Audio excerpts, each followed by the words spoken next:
So this is the second part of the video, and so this one's about my hospital visit. So just want to reassure everyone, this ain't going to be no pity party. This ain't going to be sort of oh, woe at him, look at him, what a poor man he is. None of that. Well, there's a little bit of it because it's a dark subject, but that's only going to last for around about a minute. This is more about the journey, about to where I am today, a little bit of reflection, and how I'm going to use that reflection for sort of positivity and helping others in a similar situation. So I suppose let's get this darkness and the negativity out of the way first of all, shall we? And it's natural; it will come because I had a cardiac arrest, and it's a very, very traumatic experience. So in hospital, there's a lot of fear, a lot of confusion, a lot of grief, really, grief for mourning my previous self. But there's also a lot of reflection about how lucky I was, and how many others don't survive this sort of thing. So sat alone with your own thoughts, a lot of thoughts come through your head, and but the nursing staff and all the staff at the hospital were absolutely fantastic and really, really looked after me, and put me onto more of an even keel. So, and I'll be forever grateful for the part they played in my recovery. So one of the biggest decisions I had to make was when I was in hospital, alongside my family and the medical experts there, was the fitting of something called an ICD inside my chest. Mine sits about here, just on the left side, just underneath my shoulder and the clavicle along here actually. And so what that does, it's working away all the time. It's constantly working, and it will detect an abnormal rhythm, heart rhythm, an arrhythmia. And this, if mine goes up to around about 188 beats per minute, and then it will be a further 10 seconds of detecting an abnormal rhythm. It will then fire.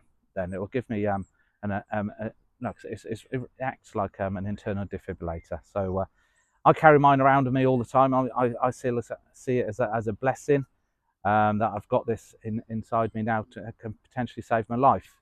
As did Christian Eriksen a couple of weeks ago when he was playing for Denmark against the Ukraine in a friendly. He's fired and potentially saved his life as well. But I know it's not fair to me to talk about his situation because there's not enough known about it in the public domain.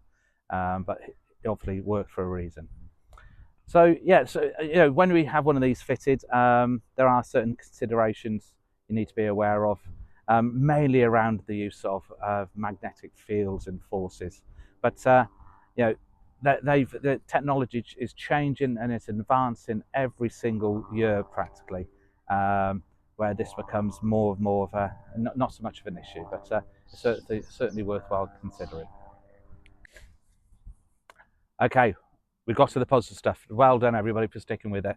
We have to go through that the hard stuff and the dark stuff to be able to get to this note of positivity right at the end of the video.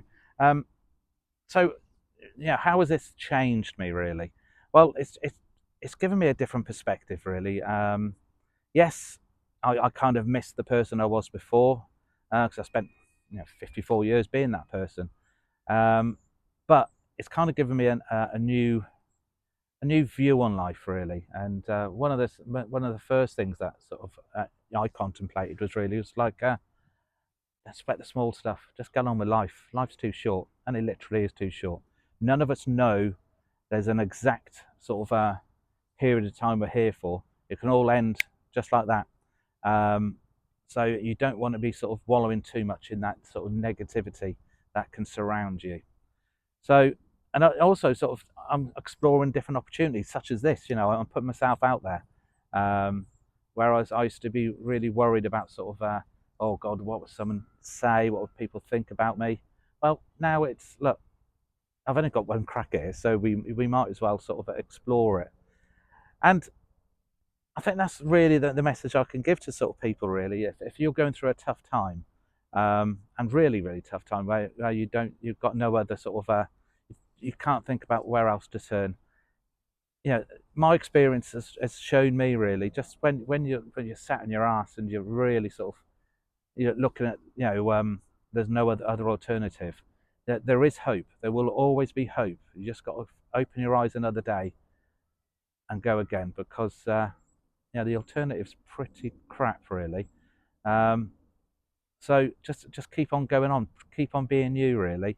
And this is, I find myself with my mission as now is given me to try and explore that sort of the potential in people, to give people the skills to give people a second chance, through CPR training, and really taking on this number of 1 in 10 survival rate of out of hospital um, cardiac arrests. Only 1 in 10 people survive that. Um, and I would really like to make a dent into that. So that's really what I'm challenging my energies towards now. Yes, I've entered my first half marathon since my cardiac arrest. That's given me something to sort of get my teeth into, I suppose, and be a little bit similar to how I was before, but also acknowledging the fact I'll never be that person again. But you know what?